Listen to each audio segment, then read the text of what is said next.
Blade of the Guardian Season 1 recently ended a few months back, and I gotta say, y'all sleeping on that shit for real. Now I know China ain't as popular as it should be when it comes to animation, but I know y'all saw the preview for this shit, and y'all ate that up like a fat man at McDonald's. And just like him, y'all fell into a comatose state right after. Not one of y'all kept up with this shit after the teaser. I thought that shit would be trended on Twitter after it finally dropped, but nah, not a peep. Now let me wake you niggas back up and put some respect on my communist brethren. We start off with this nigga Daoma and his son Shao Chi.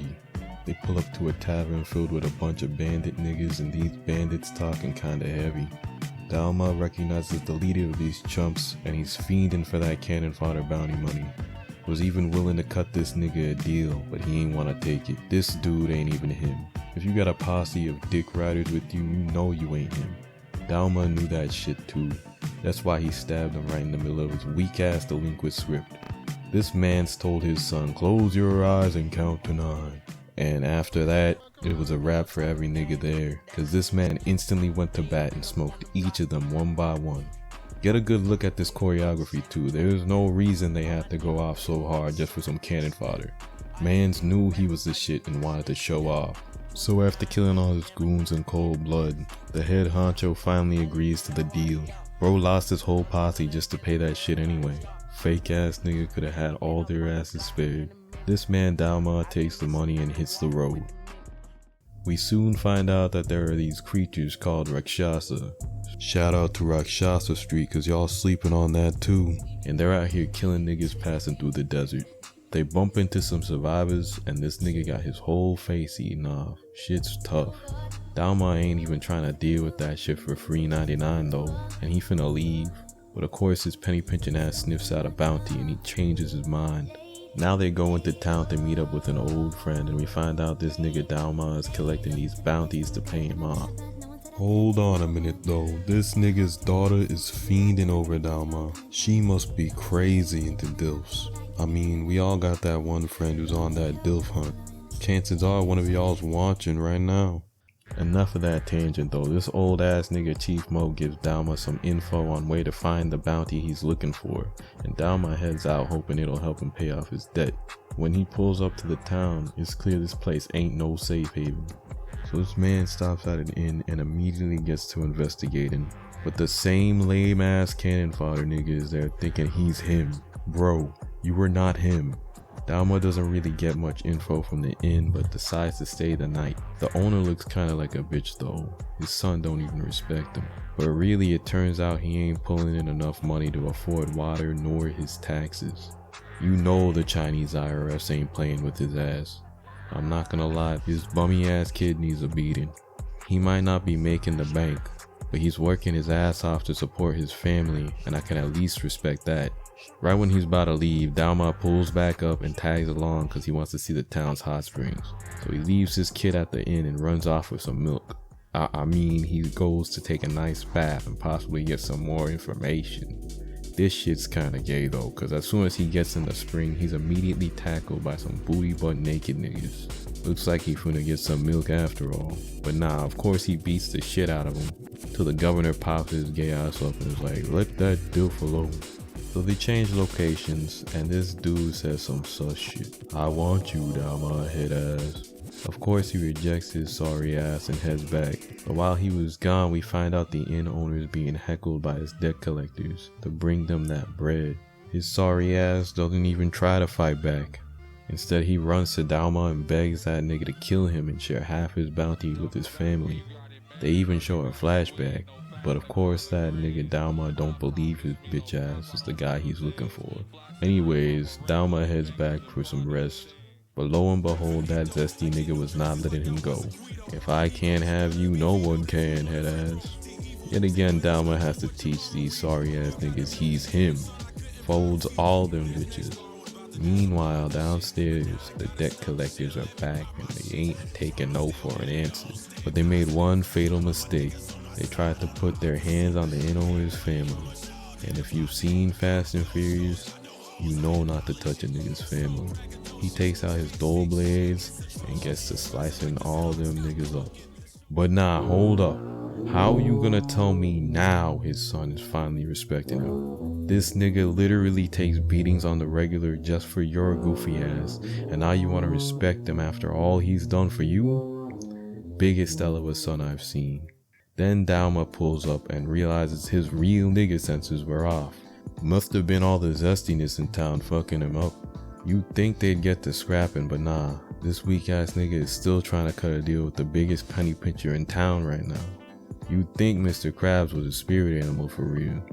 Little did they know, Captain Zesty pulled up to get his money one way or another. They got this nigga by the neck, choking him out like Sir Zesty wants to do the alright, let me not go there. They try to hang his ass and his son actually pulls up trying to save him. Sorry kid, but that half-baked assist ain't gonna be enough to make you into a good son. Dalma interferes and saves the dude, not to let him live, but just to give him a fighting chance. They make quick work of the governor's goons, then all three of these niggas get to scrapping. This ain't no 2v1 either, it's a free-for-all. At this point, I need to stop and point out just how good the animation and choreography for these fights have been. Each fight looks like it was made to be put in an AMV. Put some cardi over that shit and we bustin'. Like for real though, this is the type of shit you'll see in top anime fight lists. Just take a look at this one. After all is said and done, Dalma actually leaves the snake nigga to rest with his family and even tosses them some cash for the tough times ahead. It just goes to show you, while Dalma ain't really a hero, he still got a sense of morality and knows not to take from innocent niggas who ain't got shit to give. That, and this nigga's not wanted anyway. Man's killed a government official. Good luck getting that bounty money when you're a wanted man yourself.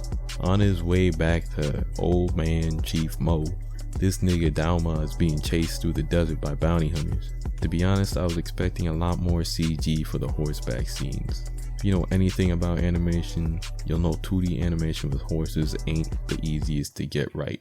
They did a pretty decent job here. I can respect it.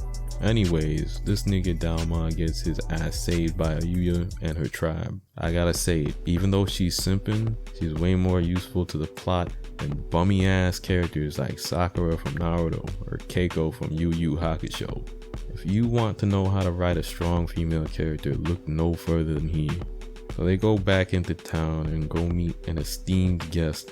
His name is Z Shilong. I apologize to any Chinese viewers, but I can't pronounce his name without it sounding like Schlong. The first thing this nigga does though is get on Dalma's nerves spotting his all-knowing bullshit. He's seemingly omniscient, so he should have seen that one coming.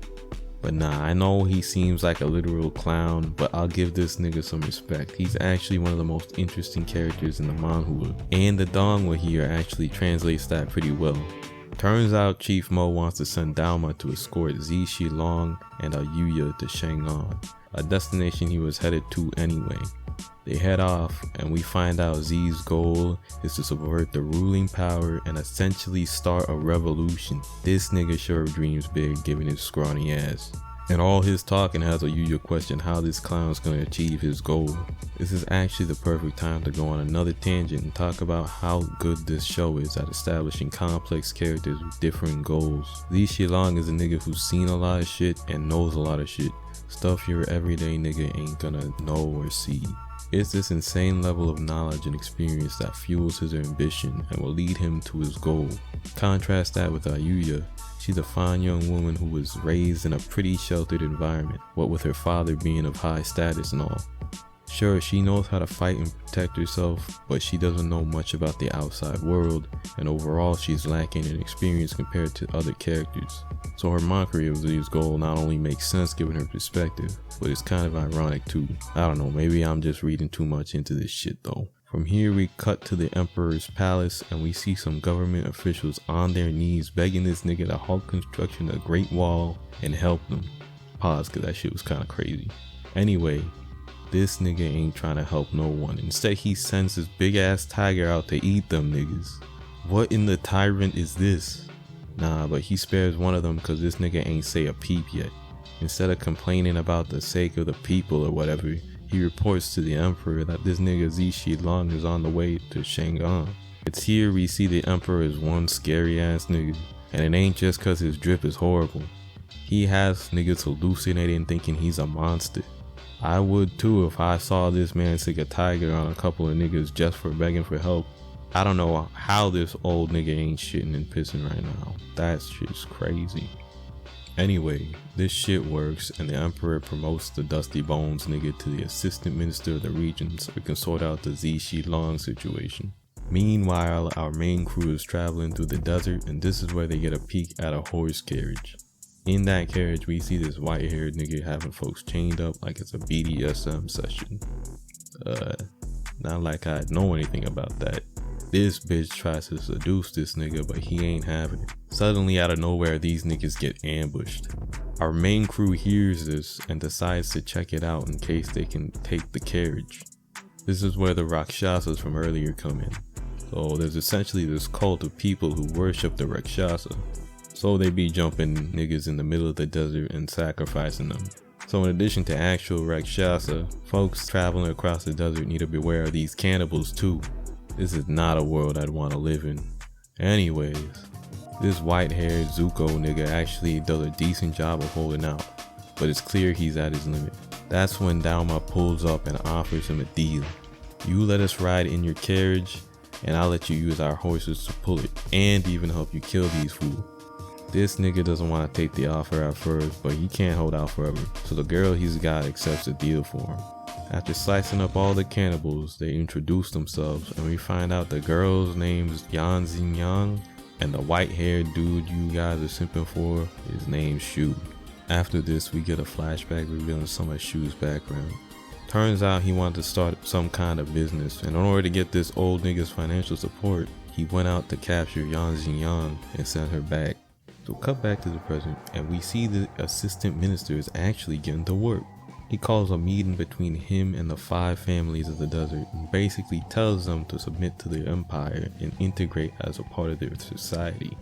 Chief Mo refuses this offer and tells them he might not be as wealthy as them, but he's fine living a happy, comfortable life in the desert the way he's been for years. This nigga goes back home and turns out he was the only one to decline the offer. Of course, this leads to the other families pulling up and wiping them all out. It's at this moment I realized this nigga Zishi Long probably warned him of this beforehand, so he sent Ayuya out with them so she'd be safe. Gotta hand it to him, he might be taking this L, but at least he's got his priorities straight. If a baddie like Ayuya died so soon, it'd be a shame to society. But yeah, this dreadlock nigga pulls up and starts talking heavy. You abandoned me and my family when we was weak type beat. Yeah, that shit came back to bite him in the ass. So he gave Chief Mo an ultimatum. Either be my father-in-law or let Ayuya lose her father. Like damn, you can't be simping for her and threaten to kill her dad at the same time. Her pops actually had an A-level comeback for that though. Just like you, the foreshadowing with that single line goes crazy. I ain't even gonna spoil it. So our main crew of heroes pulls up to this inn looking for a place to stay, but these niggas were already there waiting for them. What in the Toon Force is this? I watched this shit over and over, and I still can't comprehend how they knew exactly where to pull up and how they got there before our main crew did. I mean, unless we assume all that shit went down right after they left for their trip and they had faster transportation. Whatever the case, the dreadlock nigga is like, I'll have your hand in marriage, Ayuya. And I kid you not, this nigga offers her the head of her father as an engagement present. It's at this point we all know shit's about to go down. I'ma leave it off here. If you wanna know what happens, then go watch the show, man. You know damn well this shit's more worth your time than at least half the anime you watched last season. See you next time. Fog Hill 5 Elements.